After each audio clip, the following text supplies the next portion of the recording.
Franchement, les Jeux Olympiques de Rio ne se présentaient pas sous les meilleurs auspices.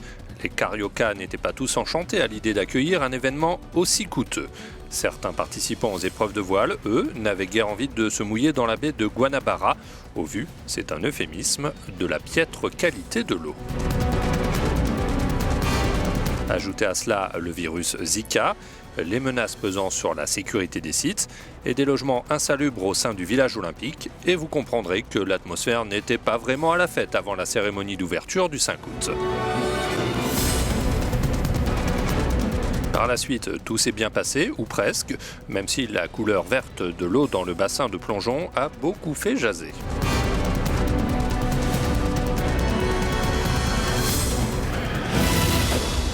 Ce n'était rien à côté du rapport McLaren, du nom de ce juriste canadien qui a mis en lumière un système de dopage d'État en Russie. Scandale planétaire et conséquences concrètes. Tous les athlètes russes se retrouvent privés de compétition par la Fédération internationale, y compris des Jeux de Rio, malgré leurs appels à respecter la présomption d'innocence.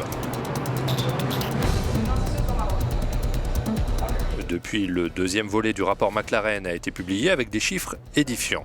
De 2011 à 2015, le dopage aurait concerné plus de 1000 Russes d'une trentaine de sports différents, avec des méthodes parfois artisanales, comme ajouter du sel ou du Nescafé dans les échantillons d'urine pour en fausser les résultats.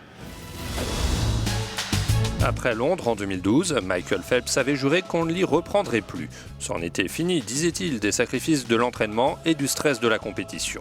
Mais après une dépression, des excès alcoolisés et une cure de désintoxication, le nageur américain a replongé dans le grand bain. En ligne de mire Rio, où il a enrichi sa collection de médailles en décrochant 5 nouveaux titres olympiques. En 5 participations aux Jeux, l'incroyable Mr. Phelps est donc monté 23 fois sur la plus haute marche du podium. Cette fois, promis juré, à 31 ans, sa fabuleuse carrière est terminée et on ne le verra plus se jeter à l'eau en quête de nouveaux records. Zlatan Ibrahimovic déclarait qu'il était arrivé à Paris comme un roi et qu'il en était reparti comme une légende. Alors que dire d'Usain Bolt ? Le sprinter jamaïcain complète son triple en remportant pour la 3e fois de suite le 100, le 200 et le 4 x 100 mètres. Exploit majuscule pour celui qui ne foulera plus très longtemps les pistes d'athlétisme. La foudre cessera de s'abattre sur ses adversaires à l'été 2017, après les championnats du monde prévus à Londres. Silhouette élancée, foulée aérienne et palmarès hors du commun. Voici un rapide descriptif d'Allyson Felix. L'américaine devient l'athlète la plus titrée lors des Jeux en décrochant au Brésil ses 5e et 6e médailles d'or. Non qualifiée sur sa discipline de prédilection, le 200 mètres, est battue par le plongeon de Shawnee Miller à l'arrivée du 400 mètres. Elle se venge lors des relais avec des succès sur le 4 x 100 et 4 x 400 mètres. Une autre américaine repart de Rio avec plein de médailles d'or autour du cou, Simone Biles. Du haut de son 1,45 m, la jeune gymnaste de 19 ans s'adjuge les concours généraux, en individuel et par équipe, le sol et le saut de cheval. 4 titres en août et une polémique en septembre quand des hackers, les Fancy Bears, révèlent qu'elle a eu l'autorisation de consommer des produits interdits. Pour soigner des troubles de l'attention, se défend-elle. Derrière les États-Unis intouchables, les Britanniques terminent les Jeux à la 2e place du tableau des médailles avec 67 récompenses, dont 27 en or. Une moisson symbolisée par le doublé des frères Brownlee en triathlon, le triomphe des poursuiteurs emmené par Bradley Wiggins, la victoire d'Andy Murray en tennis, ou bien encore le double-double de Mo Farah. Comme à Londres 4 ans plus tôt, le natif de Mogadiscio, en Somalie, remporte le 5000 et le 10 000 mètres.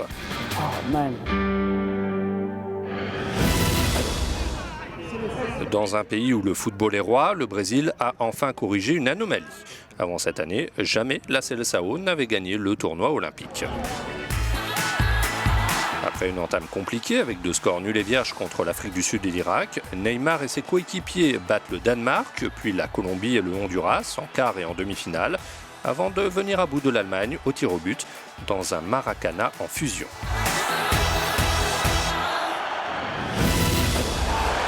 Majlinda Kelmendi, ce nom ne vous dit peut-être rien, mais au Kosovo, dont elle fut le porte-drapeau lors de la cérémonie d'ouverture des Jeux, elle est une véritable star. Déjà championne d'Europe et championne du monde de judo, elle s'impose à Rio dans la catégorie des moins de 52 kg. Elle offre ainsi un premier titre olympique à son pays, indépendant depuis seulement 8 ans, et peut ensuite savourer son retour triomphal à Pristina. L'important, c'est de participer. Cette maxime, attribuée au baron Pierre de Coubertin, l'inventeur des jeux modernes, semble parfaitement convenir quand il s'agit d'évoquer les prestations des réfugiés. 10 d'entre eux, 2 judokas, 2 nageurs et 6 athlètes, se sont alignés à Rio sous la bannière olympique, souvent sans aucune chance d'obtenir un résultat, mais là n'était pas l'essentiel.